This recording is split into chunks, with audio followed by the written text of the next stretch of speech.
નમસ્કાર નમસ્કાર નમસ્કાર મિત્રો, કેમ છો બધા? મજામાં? આપણે લાસ્ટ લેક્ચરમાં પાર્ટ 2 11th એમાં આપણે રેક્ટિફિકેશન ઓફ એરરની આપણે વાત કરતા હતા, એટલે કે ભૂલ સુધારણાની વાત કરતા હતા. આપણે ભૂલોના બે પ્રકાર જોયા હતા. એક હતું કાચા સર્વેને અસર કરતી ભૂલો અને બીજું છે કાચા સર્વેને અસર ન કરતી ભૂલ. કાચા સર્વેને અસર ન કરતી ભૂલના 5 પ્રકાર જોયા હતા આપણે. વિસર્જક ભૂલ, સિદ્ધાંતની ભૂલ, ખોટા ખાતે લખવાની ભૂલ, મૂળ ચોપડો લખતી વખતે થયેલ ભૂલ અને ભરપાઈ ચૂક ભૂલ. જે આપણે સ્વાધ્યાયના દાખલા નંબર 4 અને 5 ગણ્યો એમાં એ ભૂલનો ઉપયોગ જોયો, એ ભૂલના પ્રકારો જોયા. હવે આજે આપણે જોવાનો છે દાખલા નંબર 9, જે છે પ્રિયન્સ નિયમ. જે આ બધા વ્યવહારોમાં કેવી ભૂલ છે તો કે કાચા સર્વેને અસર કરતી ભૂલ છે. કેવી છે? કાચા સર્વે અને અસર કરતી ભૂલ છે.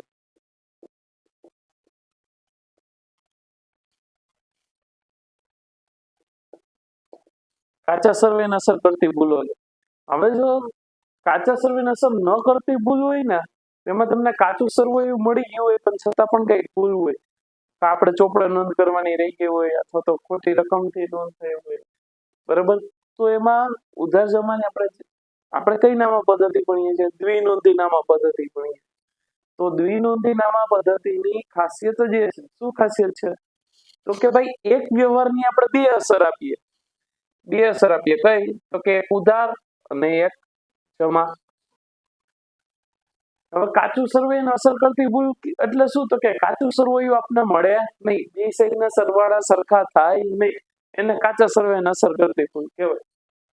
તો ભાઈ એમાં એનો મતલબ એવો થાય કે એક અસર સાચી થઈ છે, કાં તો ઉધાર અને જમા. એક અસર સાચી હશે ને બીજી એક અસર ખોટી હશે, કાં ઉધારની ખોટી હોય કાં તો જમાની. તો આના ઉપરથી એવો ખ્યાલ આવે કે ભાઈ બેમાંથી એક જ અસર આપવાની, કાં તો ઉધારની આપવાની અને કાં તો જમાની આપવાની. તો આપણે આમનું લખી શકીએ નહીં. તો આમાં તમારે શું કરવું પડશે? જો કાચા સર્વેને અસર કરતી ભૂલ હોય ને તો એના માટે સેન્ટેન્સ લખવું પડે, એટલે કે વાક્યના સ્વરૂપે તમારે લખવું પડે. કારણ કે એની એક જ અસર આપવાની હોય, બે અસર આપવાની હોય નહીં. આપણે આમનું શું કરવા લખીએ? કારણ કે તો એમાં ભૂલ સુધારવા માટે બે અસર આપવી પડે એમ હોય, ઉધાર અને જમાની. પણ અહીંયા શું છે તો કે આપણે એક જ અસર આપવાની છે. એક અસર તો ઓલરેડી સાચી જ છે, એક જ અસરમાં ભૂલ થઈ છે. એક્ઝામ્પલ તરીકે હું એમ કહું કે ભાઈ આપણે પેલા જ લેક્ચરમાં જોયું હતું ને, ખતવણીની ભૂલ જોઈ હતી. શું હતું? તો કે ભાઈ રૂપિયા 5,000 રોકડા દલાલીના મળ્યા, તો આમનો શું થાય? રોકડ ખાતે ઉધાર, તે દલાલી ખાતે જમા. હવે અહીંયા દલાલી ખાતામાં મારા કીધે ભૂલથી 2 વાર ખતવણી થઈ ગઈ. આ ઉધાર, આ જમા. હું દલાલી ખાતું રફ બનાવું છું, બરાબર છે. તો હવે દલાલી ખાતામાં મારે કઈ બાજુ નોંધ કરવાની હોય? તો કે જમા બાજુ. શું લખાય? રોકડ ખાતે. હવે જમા બાજુ હું રોકડ ખાતે લખું 5,000 રૂપિયા. અહીં એક વાર બે બરોબર નોંધ કરી, પણ ભૂલથી 2 વાર ખતવણી થઈ ગઈ. શું થયું? દલાલી ખાતામાં 2 વાર નોંધ થઈ ગઈ, રોકડ ખાતે 5,000. ખરેખર મને કેટલી વાર મળ્યા છે? એક જ વાર પૈસા મળ્યા છે, મારે એક જ વાર નોંધ કરવાની. એની જગ્યાએ શું થઈ ગયું? ભૂલથી 2 વાર ખતવણી થઈ ગઈ. ને કેમાં? દલાલી ખાતામાં જ થઈ ગઈ. રોકડ ખાતામાં તો બરાબર જ છે, સમજી? તો ભૂલ ક્યાં થઈ? અહીંયા એક જ થઈ, આ 5,000. સમજાણું? તો અહીંયા મારે જમામાં ભૂલ થઈ જાય તો આની હું ઉધાર અસર આપી દઉં તો ઓટોમેટિક નીકળી જાય.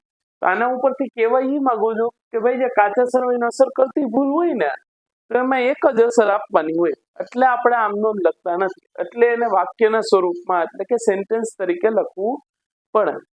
તો આપણે લખીએ. પેલો વ્યવહાર જોઈએ દાખલા નંબર 9માં. શું છે? ચિરાંશી પાસેથી ખરીદેલ માલ ₹3,000 ખરીદ નોંધમાં બરાબર નોંધ થઈ છે, પરંતુ ચિરાંશીના ખાતામાં ખતવણી કરવાની રહી ગઈ છે. જો અહીંયા પણ શું થયું? આપણે ચિરાંશી પાસેથી માલ ખરીદ્યો તો ખરીદ નોંધમાં બરાબર નોંધ થઈ છે, પણ હવે ચિરાંશી ખાતામાં જ નોંધ કરવાની રહી. જો સમજાવ, હું અહીં રફ ખાતા બનાવું છું, બરાબર. 2 એક આવું આપણે બનાવ્યું ચિરાંશીનું ખાતું,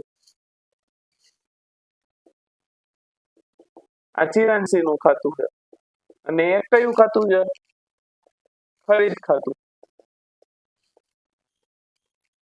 હવે ખરીદીએ માલ ખરીદીએ તો કયું ખરીદ ખાતું શું થયું હોય? ઉધાર થયું હોય. તો મારા ખરીદ ખાતાની ઉધાર બાજુ શું લખવું પડે? ચિરંસી ખાતે 3000. આ બરાબર નોંધ કઈ રીતે ઉધાર બાજુ. હવે ચિરંસીના ખાતાની જમા બાજુ મારે નોંધ કરવી પડે. અહીંયા મારે શું લખવું પડે? ખરીદ ખાતે રકમમાં 3000. હવે અહીંયા આ નોંધ કરતા જ ભૂલી ગયા, જમા બાજુ નોંધ જ નથી ગઈ. તો જે ઉધાર બાજુની અસર બરાબર આપી છે આપણે, પણ જમા બાજુની એક અસર આપી નથી. તો આના ઉપરથી આપણે ખબર પડી ગઈ કે ભાઈ એક જ અસર આપવાની છે. એક અસર તો બરાબર આપી છે, તો બીજી એક અસર જે આપવાની છે બરાબર છે, તો એના માટે આપણે શું કરવું પડશે? સેન્ટેન્સ સ્વરૂપે લખવું પડશે. આની આમ નોંધ લખી શકાય નહીં. બરાબર, ભૂલ સુધારણા નોંધ લખી શકાય. આપણે લખીએ પેલો વ્યવહાર. તો સેન્ટેન્સ કેમ લખવાનું? હવે ભૂલ ક્યાં થઈ? તો કે ચિરાંશીના ખાતામાં. તો લખવાનું ચિરાંશીના ખાતાની કઈ બાજુ નોંધ કરવાની છે આપણે? તો કે જમા બાજુ. ચિરાંશીના ખાતાની જમા બાજુ રૂપિયા કેટલા લખવાના છે? 3000. તો કે રૂપિયા 3000 અને અલ્પવિરામ કરી લખવાનું વિગતમાં ઇન્વર્ટેડ કોમામાં શું લખવાનું? તો કે ખતવણી કરવાનું રહી ગયેલ તેના, એમ લખવાથી ભૂલ સુધરી જશે. ખતવણી કરવાનું રહી ગયેલ તેના ઇન્વર્ટેડ કોમા પૂરા કરી દેવાના. આમ લખવાથી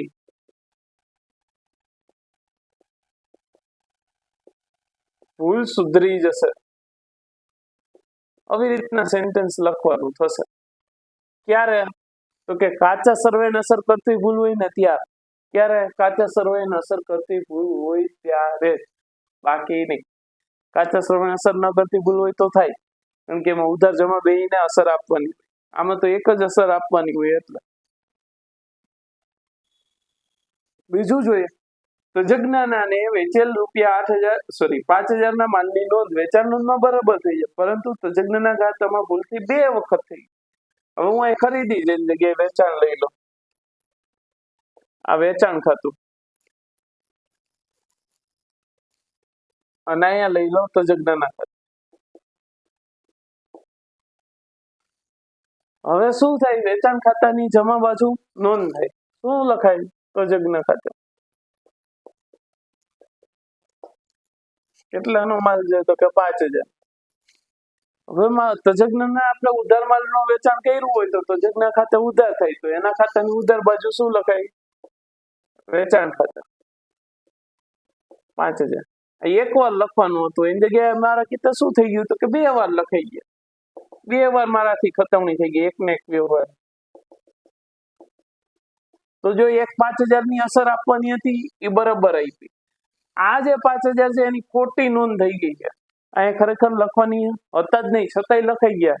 તો મારે અહીંથી કાઢવા છે 5000. તો શું કરાય? તમારી જેમ કઈ ચેકો ન મારી શકે, તમે તો ચેકા મારી દો, વ્હાઇટનર મારી દો, એવું ન ચાલે. તો વેપારી શું કરે? એના માટે તો ભૂલ સુધારણા નોંધ રાખે. બાકી તો ભૂલ સુધારણાનું કામ જ શું? બરાબર, જો એમ ચેકા હાલતા હોત તો વેપારી શું કરે? અહીંયા જમા બાજુ 5000 લખી નાખ્યા, નીકળી જાય કે ના નીકળી જાય? અલ્ટિમેટલી આ બે થઈ જશે ને. ઉધાર 5000 ખોટા લખ્યા જાય, જમા બાજુ આપણે 5000 ખોટા લખી, તો એ બે 5000 ની ઇફેક્ટ આવશે નહીં. જે સાચા 5000 જે છે ને આટલાની જ ઇફેક્ટ આવશે. તો અહીંયા શું લખાય?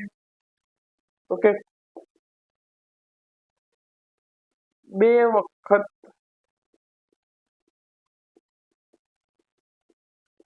કરે તેના રકમ લખી નાખો 5000. તો જો આ 5,000 રૂપિયા ઉડી ગયા કે નહીં ભાઈ? તો હવે અલ્ટિમેટલી કેટલાની આ 5000 ની જ ઇફેક્ટ આવશે. સમજાણું છે? વેચાણ ખાતામાં કાંઈ ભૂલ છે નહીં. તો હવે આનું પણ આપણે સેન્ટેન્સ લખવું પડશે. તો શું સેન્ટેન્સ લખાય? કઈ બાજુ લખશું આપણે? કઈ બાજુ લખાય? કઈ બાજુ લખવાના છે આપણે? તો લખવાનું તજજ્ઞના ખાતાની કઈ બાજુ લખવાનું છે? તજજ્ઞના ખાતાની જમા બાજુ. બરાબર. કેટલા લખવાના? ₹5000. તો લખવાનું તજજ્ઞના ખાતાની જમા બાજુ ₹5000. વિગતમાં આપણે શું લખશું? કોમામાં 2 વખત ફતવેલ તેના એમ લખવાથી ભૂલ સુધરી જશે.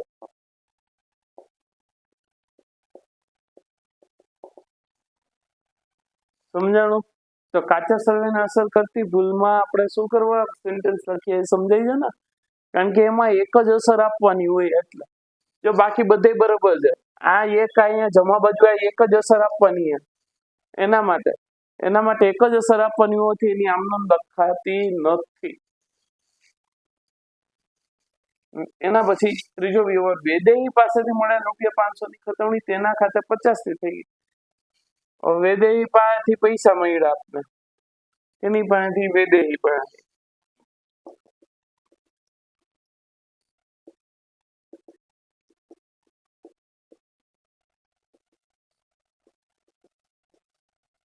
હવે વેદેહી પાસેથી રોકડા મળે તો આમનામ શું થાય? રોકડ આવે એટલે રોકડ ખાતે ઉધાર છે, વેદેહી ખાતે જમા. તો રોકડ ખાતામાં બરાબર ખતવણી થઈ. ભૂલ ક્યાં થઈ? વેદેહીના ખાતામાં. વેદેહી આપનાર છે તો એના ખાતાની જમા બાજુ આપણે શું લખવું હોય? રોકડ ખાતે. હવે અહીંયા મારે ₹500 લખવાના હતા, એની જગ્યાએ મારે કેટલા લખાઈ ગયા? 50 જ લખવાના. કેટલા લખવાના હતા? 500 લખવાના હતા, એની જગ્યાએ કેટલા લખ્યા છે? 50. તો હજી મારે અહીંયા 450 લખવા પડે. તો અહીંયા હું શું લખીશ કે ખોટી રકમથી ખતવણી થયેલ તેના, આમ લખીએ એટલે ભૂલ શું થઈ જાય? કુલ કેટલા લખવાના? 500 થઈ ગયા. 500.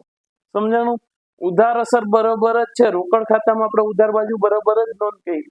ભૂલ ક્યાં થઈ? વેદેહીના એક જ ખાતામાં થઈ છે એટલા માટે. તો શું સેન્ટેન્સ થાય? તો કે વેદેહી ના ખાતાની કઈ બાજુ લખવાનું છે? તો કે જમા બાજુ. કેટલા રૂપિયા? જમા બાજુ ₹450. અને વિગતમાં શું લખશું? શું લખાશે વિગતમાં? ખોટી રકમથી, કારણ કે આપણે ₹50 થી નોંધ કરી, ખોટી રકમથી ખતવણી થઈ. તો લખવાનું ખોટી રકમથી ખતવણી, અથવા તો ઓછી રકમથી પણ ચાલે. ખોટી જ નથી પણ ઓછી રકમથી ખતવણી થયેલ તેના એમ લખીએ તો પણ ચાલે.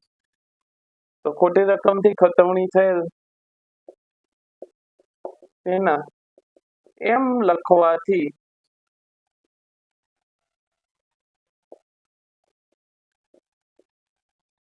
ભૂલ સુધરી જશે. બરાબર છે. હવે એના પછી આગળ આયુષ પાસેથી ₹2500 મળ્યા છે, જે રોકડ મેળમાં બરાબર લખીએ છે, પરંતુ આયુષના ખાતાની ઉધાર બાજુ 500 લેખે ખતવણી કરવામાં.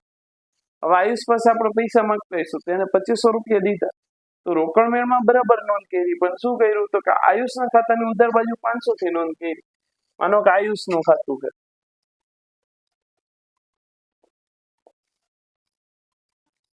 હવે આમનો શું થાય? આયુષ રોકડ આપે તો જો આમનો આવડે બધું આવડે, એટલે તો આમનો મૂળ ચોપડો કહીએ છીએ આપણે, પાયાનો ચોપડો કહીએ.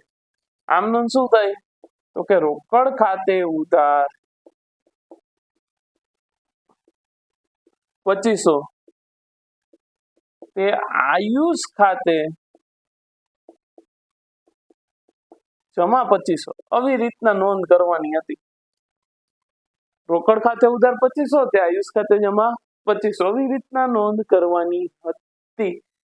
બરાબર. હવે આપણે શું કર્યું? રોકડ મેળમાં બરાબર આની ખતવણી કરી. ભૂલ ક્યાં થઈ? આયુષના ખાતામાં ખતવણી કરતા ત્યારે આયુષના ખાતામાં આપણે ખતવણી કરીએ કઈ બાજુ કરવાની થાય? જમા બાજુ 2500 લખવાના થાય રોકડ ખાતે. હવે ભૂલથી આપણે શું થઈ ગયું? તો કે ઉધાર બાજુ નોંધ થઈ ગઈ ₹500. અહીંયા ઉધાર બાજુ લખાઈ ગયા રોકડ ખાતે 500. હવે આ ખોટું થઈ ગયું છે તો ખોટું અહીંયા 500 લખાઈ ગયા છે બરોબર. અહીંયા મારે આ 500 ને કાઢવા છે તો હું કરીશું 500 જમા કરી દઉં તો 2500 જે કરવાના હતા ઈ અને 500 આ ખોટા જાય ઈ તો કુલ મારે જમા કેટલા કરવા પડે તો 3000 રૂપિયા હું કુલ જમા કરું ને ત્યારે મારે ભૂલ સુધરે. જો રોકડ મેળમાં બરાબર નોંધે ઉધાર બરાબર નોંધ કરી જમામાં ભૂલ કરી એક જ અસરમાં ભૂલ છે એટલે આપણે શું કરવું પડશે સેન્ટેન્સ લખવું પડશે. તો શું લખાય તો કે આયુષના ખાતાની જમા બાજુ ખોટી બાજુ ખોટી રકમની જ્યાં ખોટી બાજુ કરવાના હતા જમા બાજુ એની જગ્યાએ ખોટી બાજુ ખોટી રકમ રકમ એ ખોટી છે ખોટી બાજુ ખોટી રકમથી ખતવેલ તેના એમ લખવાથી ભૂલ સુધરી જશે ને રકમ આપણે કેટલી લખવી પડે તો કે 3000. આખું સેન્ટેન્સ શું થાય તો કે આયુષના ખાતાની જમા બાજુ બરાબર આયુષના ખાતાની જમા બાજુ ₹3000 વિગતમાં ખોટી બાજુ ખોટી રકમથી ખતવેલ તેના એમ લખવાથી ભૂલ સુધરી જશે. આવી રીતના સેન્ટેન્સ લખવું પડશે. પછી 5મું દેવાદાર કેવલના ખાતાની શરૂઆતની બાકી એકાંશો આગળ ખેંચતી વખતે જમા બાજુ લખાઈ ગઈ હતી. જો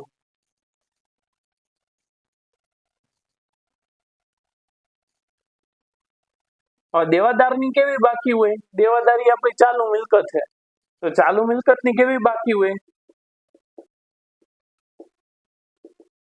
ઉધાર બાકી હોય ને કેવી બાકી હોય ઉધાર બાકી તો ઉધાર બાજુ લખાય બાકી આગળ લાવી અહીંયા લખાય એની જગ્યાએ હું લખ્યું જમા બાજુ લખી નાખ્યું બાકી આગળ લાવ્યા કેટલા 5100. આ ખોટું થઈ ગયું તો અમારે કાઢવાનું હે અને સાચું શું હતું તો કે ઉધાર બાજુ લખવું પડે તો ઉધાર બાજુ સાચું લખવાનું તો એના 5100 ના ખોટું લખાઈ ગયા એના 5100 તો મારે ઉધાર બાજુ કુલ કેટલા લખવા પડે તો કે 10200 હું લખું ને તો મારી આ ભૂલ સુધરે બરાબર છે. તો શું સેન્ટેન્સ લખાય તો કે દેવાદાર કેવલના ખાતાની ઉધાર બાજુ ₹10200 વિગતમાં ખોટી બાજુ ખોટી રકમથી ખતવેલ તેને એમ લખવાથી ભૂલ સુધરી જશે. આવી રીતના સેન્ટેન્સ લખવું પડશે. એના પછી લેણદાર જેના 2500 ચૂકવેલા છે રોકડ મેળમાંથી ખતવણી કરતી વખતે જેના ખાતે 500 ઉધાર. હવે જો આપણે અહીંયા જીલનું ખાતું આપણે કાઢી નાખીએ